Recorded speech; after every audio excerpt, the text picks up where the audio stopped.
ஸ்ரீ மகாகுரப்யோ நமஹ. ஹரிஹி ஓம். சதாசிவசமாரம்பாம் சங்கராச்சார்யமத்யமாம் அஸ்மதாச்சார்யபர்யந்தாம் வந்தே குரு பரம்பராம். ஜெம் டிவியின் நண்பர்களுக்கு எனது வணக்கங்கள். இன்றைய நாள் அனைவருக்கும் இனிய நாளாக அமைய எல்லாம் வல்ல இறைவனை வேண்டி இன்றைய எம்மதமும் நம்மதமே நிகழ்ச்சிக்கு செல்வோம். இன்னைக்கு நம்ம ஸ்ரீமத் பகவத்கீதையிலிருந்து ஒரு ஸ்லோகத்தை விரிவான விளக்கத்துடன் பார்ப்போம். புண்ணியோ கந்த பிருத்திவ்யாம் ச தேஜச்சாமி விபாவசௌ ஜீவனம் சர்வபூதேஷு தபஸ்சாஸ்மி தபஸ்விஷு.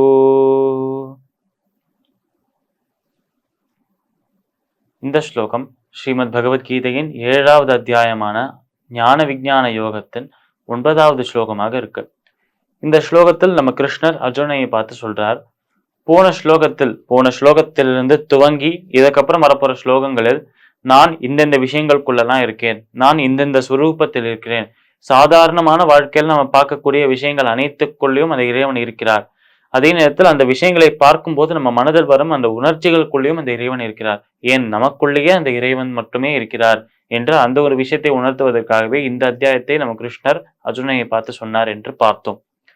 அப்படி இருக்க இந்த ஒரு ஸ்லோகத்தில், இந்த 9வது ஸ்லோகத்தில் இப்போ கிருஷ்ணர் அர்ஜுனனை பார்த்து சொல்ற விஷயம் புண்ணியோ கந்த பிருத்திவ்யாம் ச, அதாவது இந்த லோகத்தில், இந்த ஒரு பூமியில் எந்தெந்த நறுமணங்கள்லாம் ரொம்ப தெய்வீகமானது என்று சொல்றாரோ, இறைவனுக்கு ஒரு மலரை சமர்ப்பிக்கிறோம் என்றால், நம்ம கடவுளுக்கு, நம்ம சுவாமிக்கு நம்ம பூஜை செய்யும் போதோ அந்த மாதிரி இருக்கும்போது மல்லிப்பூக்கள், அந்த ரோஜா பூக்கள், அது எல்லாத்தையும் சமர்ப்பிப்போம். இப்படி நம்ம எந்தெந்த பூக்கள் எல்லாம் நறுமணம் வாய்ந்ததாக இருக்கு, ரொம்ப ரொம்ப ஃப்ரேக்ரண்டாக இருக்கு, அது எல்லாத்தையும் பகவானுக்கு வைக்கலாம் என்று சொல்லி வைக்கிறோமே, அப்படி இந்த உலகத்தில் இருக்கும் அனைத்து நறுமணங்களுக்குள்ளேயும் நான் தான் இருக்கிறேன் என்று சொல்றார் நம்ம கிருஷ்ணர். எதெல்லாம் நல்ல வாசனைகளாக இருக்கோ அது அனைத்திற்குள்ளேயும் நான் இருக்கிறேன். ஏன், நான் தான் அந்த அனைத்தும் சொரூபமாகவும் இருக்கிறேன் என்று சொல்றார் நம்மளோட கிருஷ்ணன். புண்ணியோ கந்த பிருத்திவ்யாம் ச தேஜஸ்சாஸ்மி விபாவசவ், அதாவது அதே நேரத்தில் அந்த சூரியனின் அந்த ஒளியிலும், அந்த சூரியனின் அந்த பிரகாசத்திலும் நான் இருக்கிறேன் என்று சொன்னார். போன ஸ்லோகத்திலே சொல்லிட்டார். இந்த ஸ்லோகத்தில் மீண்டும் ஒரு முறை சொல்றாராம். இங்க அவர் சூரியன் என்று சொல்ற அந்த ஒரு பொருள், நான் சூரியனாக இருந்து அனைவருக்கும் அந்த ஒளியை, அந்த பிரகாசத்தை அளிக்கிறேன் என்று சொல்லும் போது இது 2 விதமாக புரிஞ்சுக்கலாம். ஒன்று, நம்ம சாதாரணமாக தினமும் காலை அந்த பகல் நேரத்துல பார்க்கும் அந்த சூரியன்.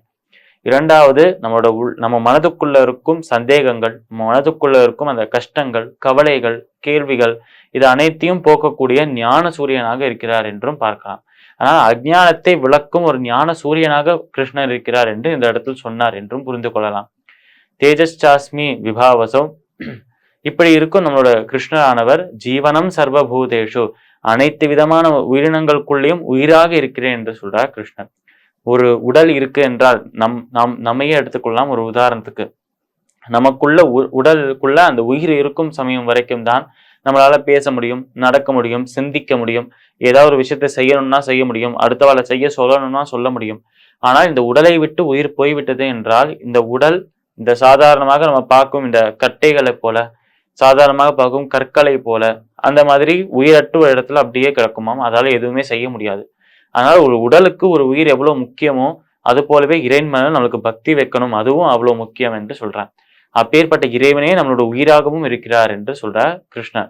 ஜீவனம் சர்வபூதேஷு தபஸ்சாஸ்மி தபஸ்விஷு, யாரெல்லாம் தவம் செய்கிறாளோ, பகவானை சென்று அடையணும் என்று ரொம்ப கடும் தவம் செய்கிறாளோ, அப்படி தவம் செய்கிற அந்த தவசிகளோட தவமாக நான் இருக்கிறேன் என்று சொல்றார் நம்ம கிருஷ்ணர்.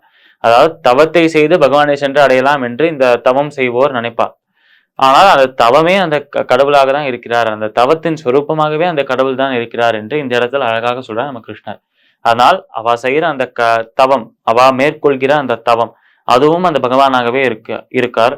அதே நேரத்தில் அந்த தவத்தின் மூலமாக கிடைக்கும் பலனும் அந்த இறைவனாகவே இருக்கிறார் என்று அழகாக சொல்றார் நம்மளோட கிருஷ்ணர்.